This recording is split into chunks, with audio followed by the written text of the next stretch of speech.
During the 16th century inside Istanbul's Topkapı Palace, Ottoman women lived behind locked doors under the Sultan's absolute authority. One woman breaks a forbidden rule, hears guards storming toward her room, and suddenly realizes her life may be over. So why the hell would she do it? Because the Ottoman wasn't just about sex, jealousy, and beautiful women waiting for the Sultan. It was a pressure cooker. Women were watched. Servants reported to superiors. Eunuchs guarded the doors. Access to the Sultan was controlled, and getting involved with the wrong man, the wrong prince, or the wrong political faction could ruin you.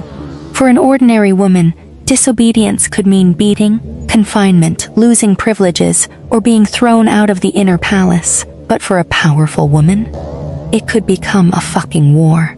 And some women were willing to risk everything. Take Mahidevran.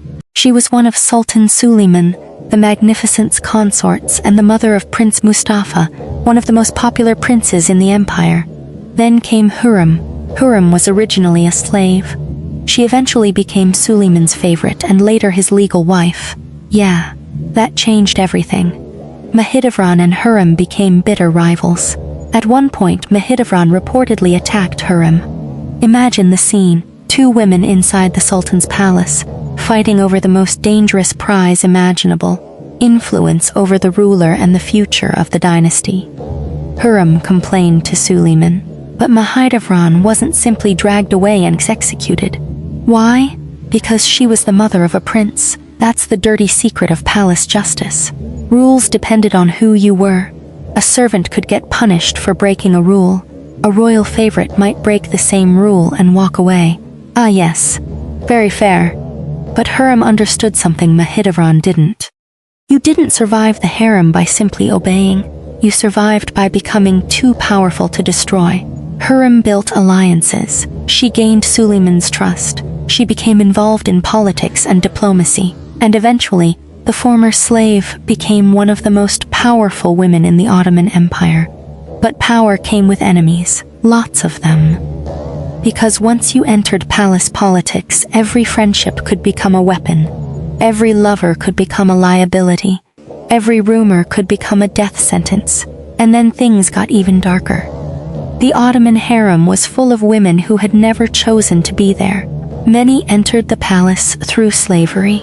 They could be taken from their homes, brought into the Ottoman system, trained, converted, and placed inside a brutal hierarchy.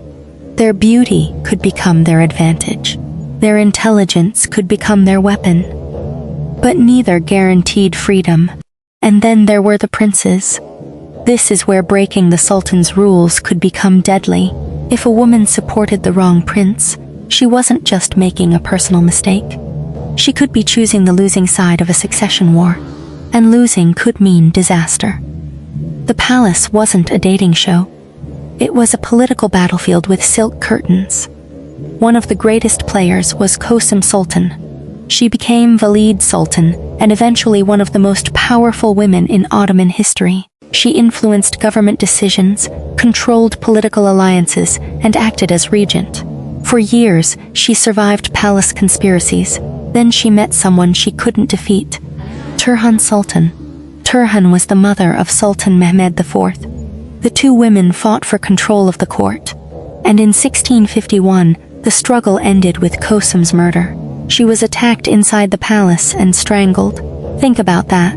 A woman who had spent decades controlling Ottoman politics ended up dying behind the same palace walls where she had built her power. No glorious battlefield. No heroic final speech.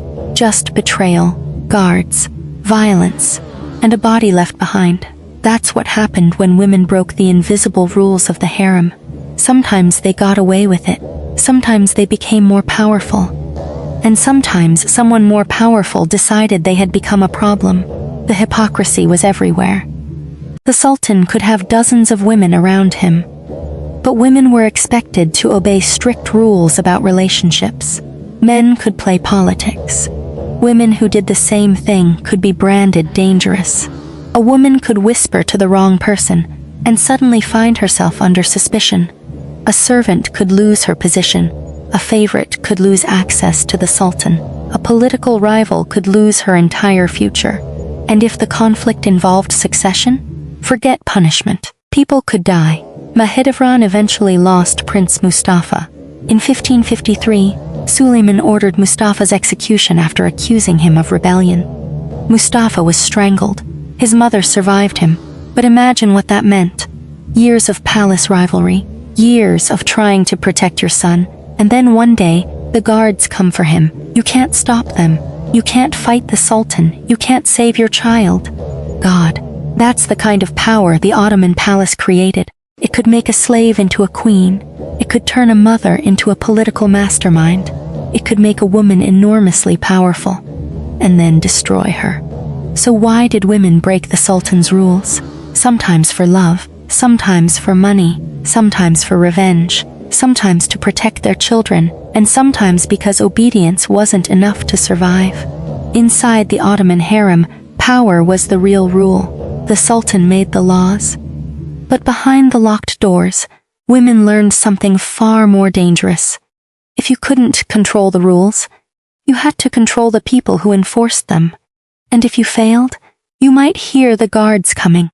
The keys would turn, the door would open, and nobody in that palace would care how beautiful, clever, or powerful you used to be.